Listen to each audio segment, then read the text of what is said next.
ভাৰতৰ গণৰাজ্য দিৱস প্ৰত্যেক বছৰৰ 26 তাৰিখে অনুষ্ঠিত হয় আৰু সেই গণৰাজ্য দিৱসত সমগ্ৰ দেশৰ বিভিন্ন প্ৰান্তত বসবাস কৰা সকলো লোকক স্বাভিমানেৰে নিজৰ গণৰাজ্য দিৱস পালন কৰিবৰ কাৰণে এটা খুব সুন্দৰ শোভাযাত্ৰা য'ত দেশৰ শৌৰ্য বীৰ্য ইত্যাদিসমূহ প্ৰতিফলিত হয় আৰু সেই শোভাযাত্ৰা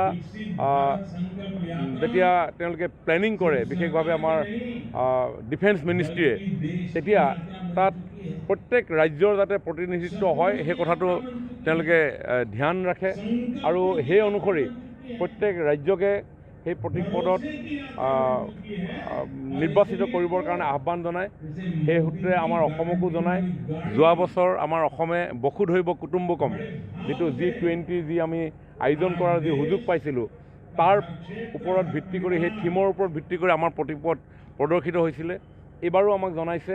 এইবাৰো আমি 200 বছৰীয়া চাহ অসমৰ এটা ডাঙৰ উদ্যোগ 200 বছৰ আগতে প্ৰতিষ্ঠা লাভ কৰি অসমৰ ইকনমিক যথেষ্ট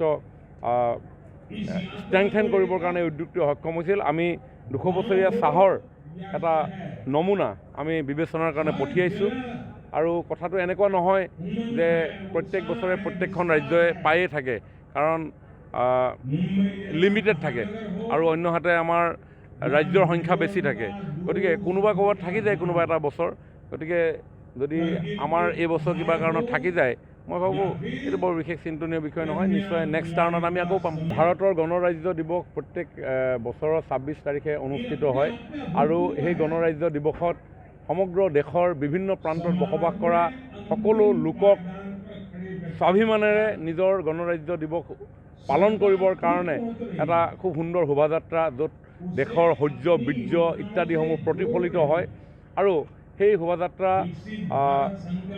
যেতিয়া তেওঁলোকে প্লেনিং কৰে বিশেষভাৱে আমাৰ ডিফেন্স মিনিষ্ট্ৰীয়ে তেতিয়া তাত প্ৰত্যেক ৰাজ্যৰ যাতে প্ৰতিনিধিত্ব হয় সেই কথাটো তেওঁলোকে ধ্যান ৰাখে আৰু সেই অনুসৰি প্ৰত্যেক ৰাজ্যকে সেই প্ৰতীক পদত নিৰ্বাচিত কৰিবৰ কাৰণে আহ্বান জনায়। সেই সূত্ৰে আমাৰ অসমকো জনায়। যোৱা বছৰ আমাৰ অসমে বসুধৈৱ কুটুম্বকম যিটো G20 যি আমি আয়োজন কৰাৰ যি সুযোগ পাইছিলোঁ তাৰ ওপৰত ভিত্তি কৰি সেই থিমৰ ওপৰত ভিত্তি কৰি আমাৰ প্ৰতীক পদ প্ৰদৰ্শিত হৈছিলে। এইবাৰো আমাক জনাইছে। এইবাৰো আমি 200 বছৰীয়া চাহ অসমৰ এটা ডাঙৰ উদ্যোগ 200 বছৰ আগতে প্ৰতিষ্ঠা লাভ কৰি অসমৰ ইকনমিক যথেষ্ট